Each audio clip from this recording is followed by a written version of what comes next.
νύχτα θα αρμενήσει για λιμάνια ξένα.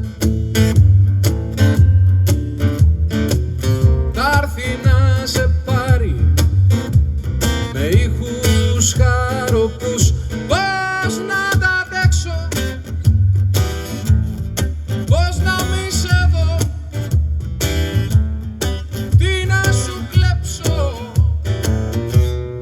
να τιμωρηθώ.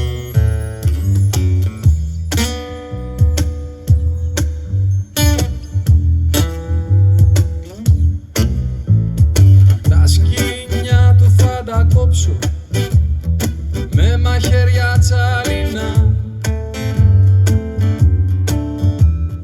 Αρχίζω ανταρσία με σπαθάκια γυάλινα.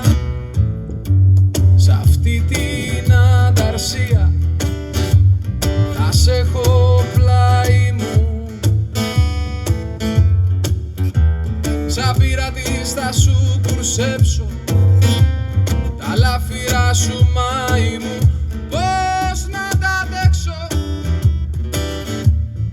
πώς να μη σε δω,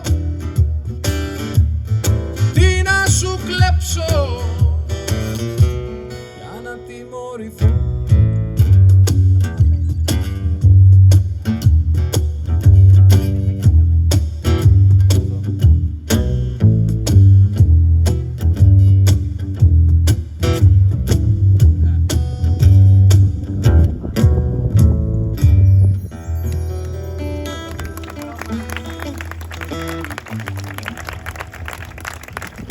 Αυτό το κομμάτι ήταν ένα κομμάτι σε στίχους και μουσική του πατέρα μου, Τάκη του Πεγάκη.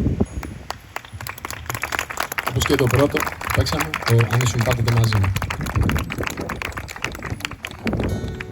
Το επόμενο που θα ακούσουμε